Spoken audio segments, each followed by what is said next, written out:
Hello.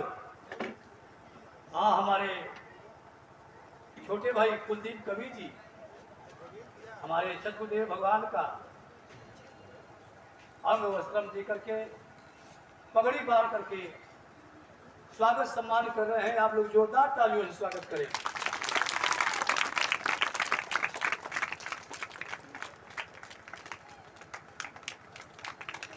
अंग वस्त्रम और पगड़ी बांधकर माला पहना करके सरकार का स्वागत कर रहे हैं। आप लोग जोरदार तालियों से स्वागत करें। और दूसरी कड़ी में हमारे शिवरामपुर से हमारे बड़े भैया आप सरकार का सम्मान कर रहे हैं। और हमारे अगरपुरा की धरती से और छिलहिया की धरती से हमारे श्याम सुंदर सिपाही चचा माला पहना करके सरकार का स्वागत सम्मान कर रहे हैं। जोरदार तालियों से स्वागत करें। और हमारे मधुआ तराज से हमारे साधु भैया सरकार का सम्मान कर रहे हैं माला पहनाकर। जोरदार तालियों से स्वागत करें।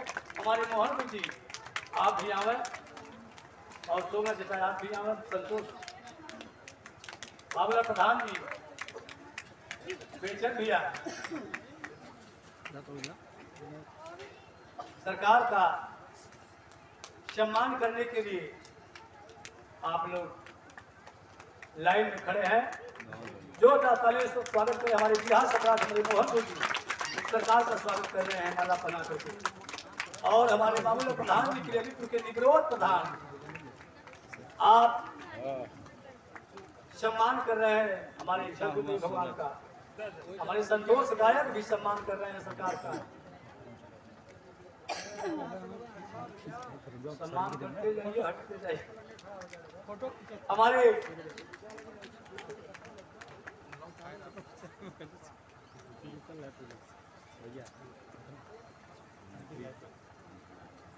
हमारे मौजीराम इंजीनियर साहब आप भी आवे।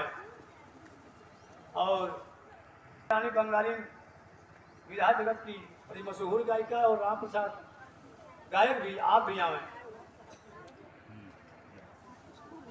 भगत भैया और विष्णु भैया आप भी लोग आवे और सरकार का भव्य स्वागत करें। आप लोग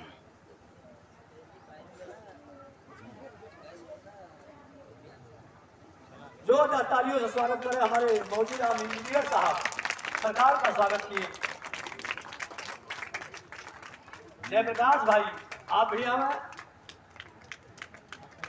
सरकार का स्वागत करें और सरकार के श्री चरणों का आशीर्वाद भजन लेकर के अपना जीवन धन्य करें। 2-3 भजन तैयार किए रहो। सभी कलाकारों को कभी मौका देंगे। कम से कम 2 से 3 भजन नाम से जय गुरु वंदे नाम से। रामचंद्र चचा डोहरी से आप भी आवे सरकार का। और टेचुआ से हमारे बच्चे भैया अपना आप भी अंतर्राष्ट्रीय आवे। यूट्यूब चैनल है। जयनाथ मिश्र गुरुदेव आप भी आवे सरकार का स्वागत करने के लिए। आप भी पधारे। तेज बहादुर भैया और हमारे राजेश वकील साहब आप भी आवे।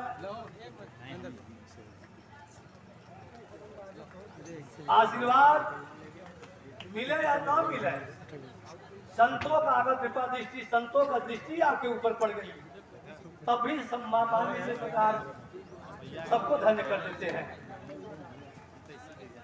आशीर्वाद बाद में फल। सरकार की दृष्टि अगर किसी व्यक्ति के ऊपर भक्त के ऊपर पड़ गई तो उसका धन्य जीवन धन्य हो गया।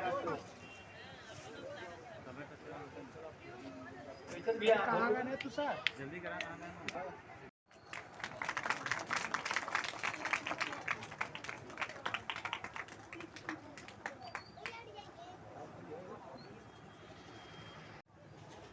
श्रेया बच्ची की ओर से आदित्य सिद्धार्थ सरकार का आशीर्वाद लेने के लिए आवाज करके संचित करके बोलना अब हमारे लिए चुनौती है। क्यों कि थोड़ा मेमोरी हमारी कमजोर है। मतलब उधर की बात इधर की बात ला करके संचित करना वो मेरे दिमाग में नहीं रहता है। तब रहता क्या है, प्रेजेंट ऑफ माइंड। अब मंच पर बैठ गया हूं, क्या बोलना है ये मुझे नहीं पता, लेकिन बोलते बोलते क्या क्या आ जाता है ये मुझे पता हो जाता है। लिखी लिखाई, रटी रटाई, पीटी पिटाई, बात तो बहुत तेरे लोगों ने सुना, बहुत समय सुनते चले आ रहे हैं। और आज इस चुनार की धरती पर काशी की धरोहर, आध्यात्मिक धरोहर, जिसको कबीर साहब ने छाप छोड़ करके चले गए, दास कबीर की उल्टी बानी, अब अरसे कम्बल की गए पानी। तो प्रारंभ हो वहां से। तो चले कार्यक्रम की ओर, करें शुरुआत एक भजन के साथ। साहेब सबका, साहेब सबका। मैं इसलिए इस बात को पहले से रख रहा हूं कि सभी से इसका उत्तर पूछेंगे। एक लाइन की तो बात छोड़ दो, इस बूढ़े भजन की एक शब्द का भी अर्थ कोई बताएगा तो हम उसको श्रेष्ठ और आदर देने को तैयार हो जाए।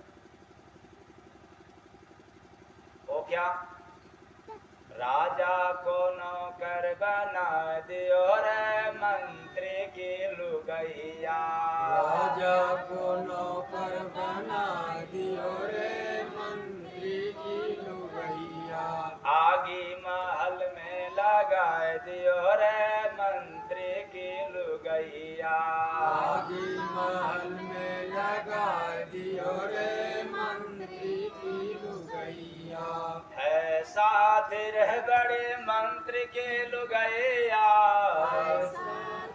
बड़े मंत्री की लुगैया, घुमाती है राजा को भूला भुलैया, घुमाती है राजा को भूला भुलैया, राजा को रुइया धसा दियो रे मंत्री की लुगैया, राजा को रुइया धसा दियो रे मंत्री की लुगैया।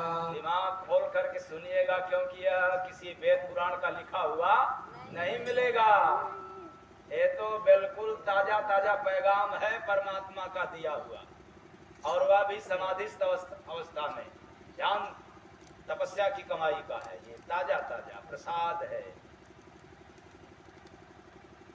तो करती है राजा की रोजा कुटैया, करती है राजा की रोज कुटैया, फिर भी किया नहीं राजा बुरैया, फिर भी किया नहीं राजा बुरैया, राजा को थलिया थमा दियो रे मंत्री की लुगैया, राजा को थलिया थमा दियो रे मंत्री की लुगैया, मंत्री की बेगम रखी है रुपैया, मंत्री की बेगम रखी है रुपैया, उसी का दीवाना है राजा ओ भैया, उसी का दीवाना है राजा भैया, राजा को धुलिया चटा दियो रे कौन, मंत्री के लुगैया, राजा को धुलिया चटा दियो रे मंत्री की लुगैया, जय गुरु बंदे मसीहा गुसैया, जय गुरु बंदे मसीहा गोसैया, राजा को मिले दिया रे दुहैया, राजा को मिले दिया रे दुहैया, राजा को मसीहा जना दियो रे मंत्री की लुगैया, राजा को मसीहा जना दियो रे मंत्री की लुगैया, राजा को नौकर बना दियो रे मंत्री की लुगैया, राजा को नौकर बना दियो रे मंत्री की लुगैया, साहेब सबका, साहेब सबका। क्या कोई व्यक्ति किसी एक शब्द का अर्थ बताएगा?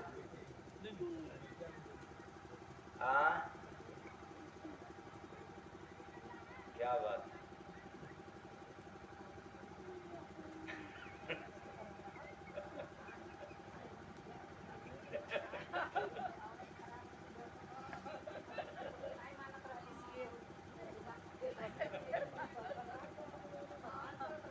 अरे उस जमाने की है ये बात, जब अनपढ़ गवार कबीर साहब साधना से पाया करते थे, मसी कागज छुयो नहीं, कलम गयो नहीं हाथ, यदि अपना तन को बुद्धि डुलाया तो फिर माया फंसाया।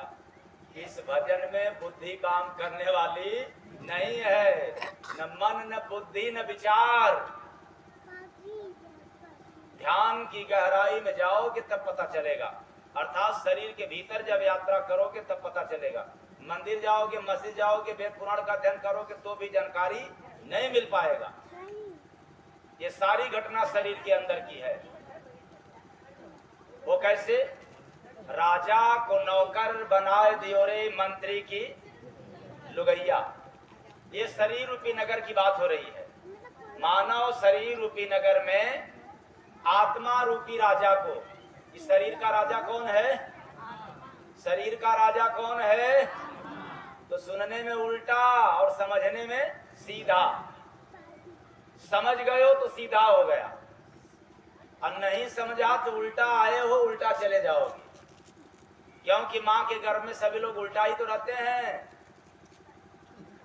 उल्टा पांव रहा, रामचरितमानस की चौपाई है।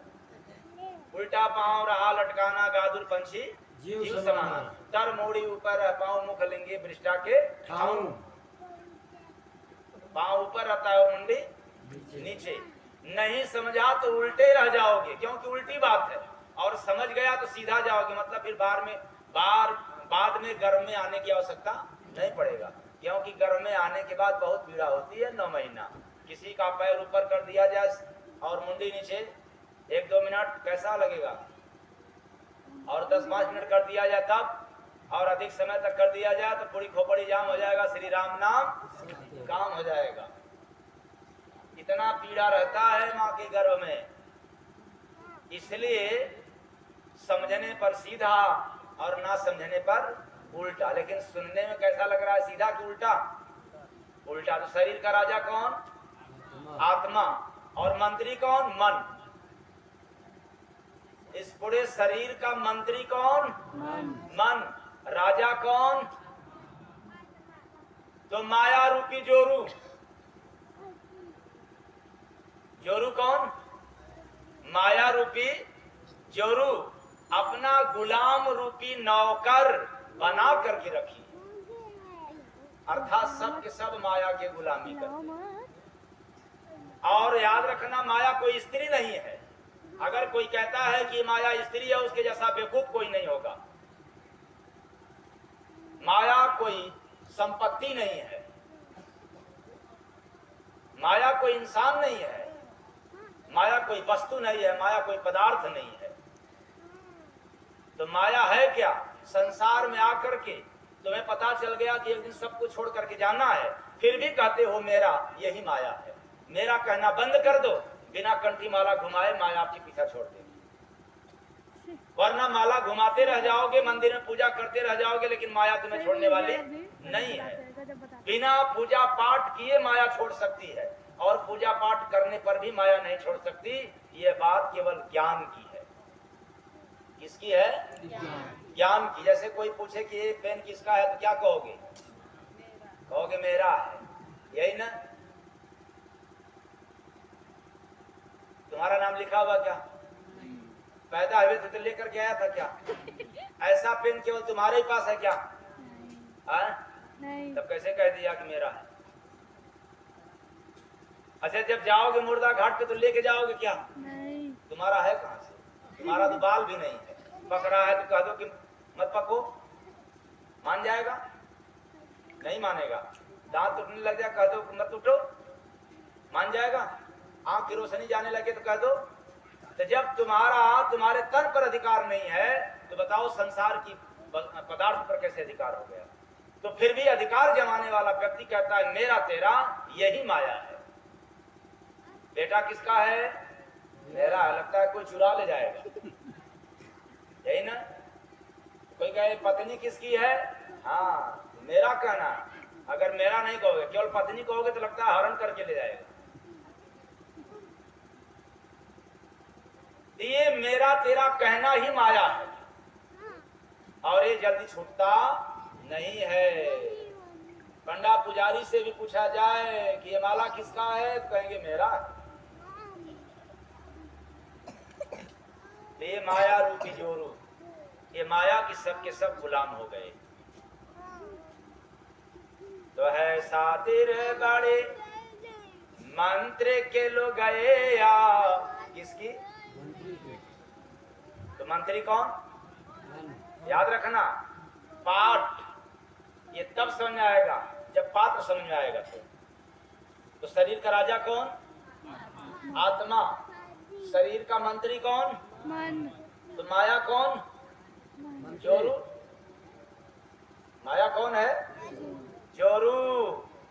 इसी तरह से है सातिर बड़ी मंत्री की, तो यानी मन की जो लुगाई है अर्थात माया, वो बहुत सातिर है, किसी को छोड़ती नहीं है।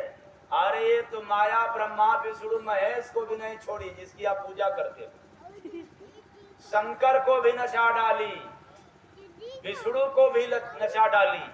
अरे यही माया तो त्रिलोक का भ्रमण करने वाले भजमन नारायण नारायण कहने वाले नारद मुनि को भी नहीं छोड़ी, बंदर का मुंह बना दी। तो फिर जिसकी पूजा करते हो बच पाओगे क्या माया से? हाँ, जिसके पीछे माया नाचती है उसकी पूजा करोगे तो माया से मुक्त हो जाओगे, अर्थात संतों।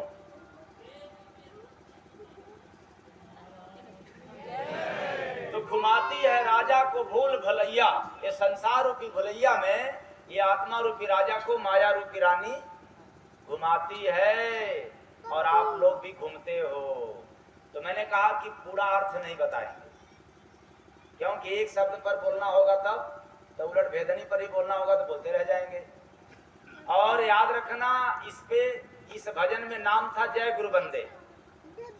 जब कबीर साहब उलट बांसी सुनाया करते थे तो बोलते थे कि दास कबीर की उल्टी बाणी, यानी वो कबीर साहब की बाणी थी, कबीर की तपस्या से मिलता था। और यह जय गुरु बंदे नाम की है। वो क्या? जय गुरु बंदे मसीहा और गुसैया। गुसाई माने ओ मालिक परमात्मा, मुखिया। मसीहा मतलब साधु तो तमाम है लेकिन संतों में कोई शिरोमणि हो जाता है। जैसे कबीर साहब के जमाने में तमाम साधु थे लेकिन सबको उल्टी धार नहीं मिलती थी, ऊपर का पैगाम सबको नहीं सुनाई पड़ता था। इसलिए मसीहा उस जमाने में कौन हुआ? कबीर साहब। दरिया साहब के भी जमाने में तमाम महात्मा थे लेकिन दरिया साहब को ही उल्टी बात आती थी तो मसीहा हो गए। रविदास, कुछ ऐसे महात्मा हैं जो शिरोमणि हो गए, वो मसीहा हो गए। ऐसे आज के भी जमाने में तमाम महात्मा हैं लेकिन सभी महात्मा शिरोमणि नहीं हो सकते हैं। कोई एक ही तो होगा, वो संतों में मसीहा शिरोमणि। इसलिए राजा को मिले दिया रे दुहैया। जब आत्मा रूपी राजा को महात्मा रूपी मसीहा मिल जाते हैं तो आत्मा दुहाई करता है कि मुझे 84 लाख से बचा लीजिए, मुझे माया से बचा लीजिए, मुझे मन से बचा लीजिए, धन से नहीं, मुझे लालच से बचा लीजिए, बेटा से नहीं, मुझे मोह से बचा लीजिए।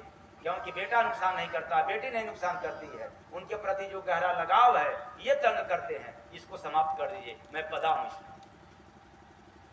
तब महात्मा मिलते हैं तो आत्मज्ञान का रास्ता दिखला करके और आत्मा को मुक्त कर देते हैं कि चलो अपने परिवार में रहो, घर में रहो, गृहस्थी करो, ऑफिस का काम करते रहो और सुबह शाम जो रास्ता दे रहा हूं इसी का पालन करो, आप निकल जाओ।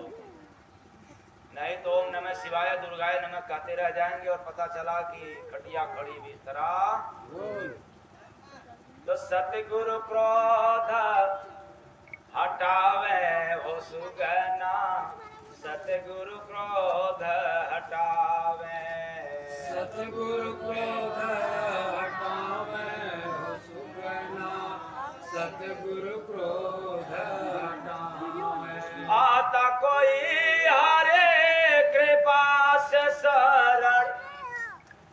मैं प्रेम पाठ पढ़ावे हो सुगना सतगुरु क्रोध हटावे हो सुगना सतगुरु क्रोध हटावे हो सुगना सतगुरु क्रोध हटावे। मैं अपने कलाकारों को भी एक सीख देना चाहते हैं। कलाकारों के लिए आप लोग खाते हो चटपटा चीज, क्योंकि आप लोगों को समाज, जिसको समाज सम्मानित करता है वो थोड़ा भटक जाता है, थोड़ा आ जाता है, वो है उसमें मद आ ही जाता है। क्योंकि आप लोग जाते होंगे कई जनपदों में, अच्छी बात है, आप प्रदेशों में भी जाएं, और जय गुरु वंदे महाराज की तमन्ना है, कामना है कि आप लोग अन्य भी प्रदेश में जाएं। लेकिन मैं तो देश नहीं विदेशों में भी जाकर के देखता हूं कि जहां जहां मुझे कलाकार मिले कुछ न कुछ रास्ता भटके जरूर है। अगर कलाकार अपने रास्ते पर रहें, प्राकृतिक नेचुरल तरीका से रहें, तो कला में दम जरूर रहेगा। जैसे आप पुराने में अभी देख लिया मोहन कवि जी को, और जो खड़े हुए थे उनकी आवाज और नए लोगों की आवाज में निश्चित है कि फर्क मिलेगा। मुझे 10 वर्ष हो गए अन्न को त्यागे। कितने बरस? 10। आवाज से लग रहा है क्या? हाँ, अभी तो कम स्लो में सुना रहा हूं, इसको चढ़ा दूंगा तो शायद गला फट जाएगा। बैठे बैठे, खड़ा होकर के नहीं, अगर बैठे बैठे अभी भी अपने राव में सुना दें इसको, तो इस लेवल में आने पर गला फट जाएगी। कारण क्या है कि आप खाते हो मीठा चटपटा चीज, और जिसको कला बिखेरना हो समाज में, उसको साधु जैसा भोजन चाहिए। अगर साधुता जैसा उसके पास आहार नहीं रहेगा, संयम नहीं रहेगा, तो गला तो 10-5 साल के लिए चलेगा, उसके बाद तो बम बोल देगा। और यहां सोच लो, मुझे गाने नहीं आता था, इतिहास पता कर लेना, मुझे कायदे से रामायण भी नहीं पढ़ने आता था, और यह भी इतिहास में पता कर लेना कि मुझे कोई सिखाया नहीं। जितना भी सीखा हूं सब हमारे गुरु महाराज ने ध्यान के माध्यम से दिया है, वो भी देह के माध्यम से नहीं, विदेह की अवस्था में। जब शरीर का ज्ञान समाप्त हुआ है तब ये सब कला देते हैं।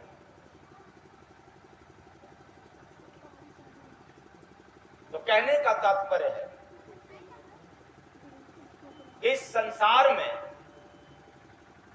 आवाज में चुंबक रहे, आवाज में कशिश रहे, आवाज में दम रहे, तो भोजन में तो संयम बरतना पड़ेगा।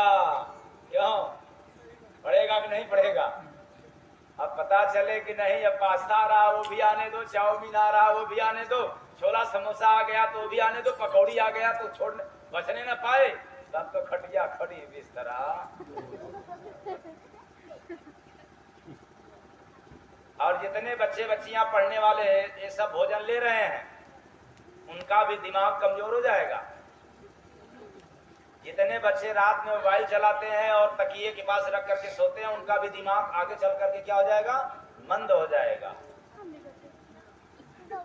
बात न माने, आगे चल करके मानना शुरू कर देंगे। तो सतगुरु क्रोध हटावे हो सुगना, सतगुरु क्रोध हटावे, सतगुरु क्रोध हटावे हो सुगना, सतगुरु क्रोध हटावे। तो इस संसार में गुस्सा सभी के पास है, आ ही जाता है, लेकिन बड़े बड़े ज्ञानी विद्वान आए पर गुस्सा को कंट्रोल नहीं कर पाए। इसलिए मैं कहना चाहता हूं, जो क्रोध को स्वयं सहन कर लेता है वह दूसरों के क्रोध से बच जाता है,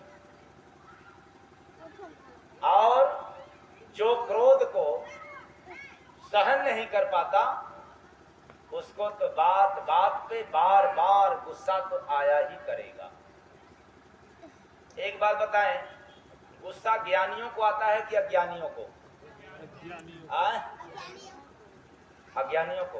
तो आप लोगों को तो नहीं ना आता गुस्सा? आता है तो ज्ञानी हो कि अज्ञानी?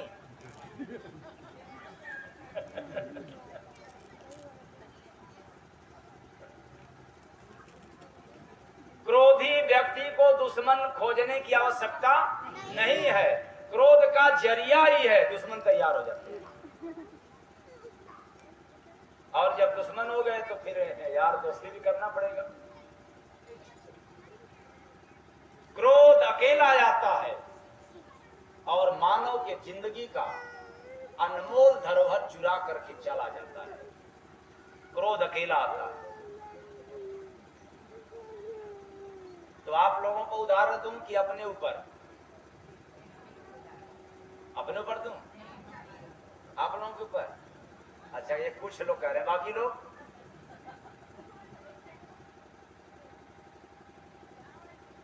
आपके दरवाजे पर कोई गया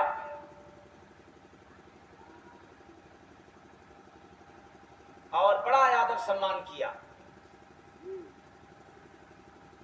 लेकिन कोई और आ गया और उसको देखते ही आप भड़क गए, क्रोधित हो गए। तो जो आदमी समझा था कि बड़ा अच्छा है, ईमानदार है, सभ्य है, सुशील है, सरल है, तो कहेगा बाप रे बाप, ये तो बड़ा खतरनाक है। ये तो अब पता चला कि इतना खतरनाक, हम तो जानते बड़ा सुशील है। सारी इज्जत को पल भर में क्रोध आया और चुरा के लेके चला गया, सारी अच्छाइयों को चुरा ले गया। तो बताओ, क्रोध दुश्मन है कि मित्र है?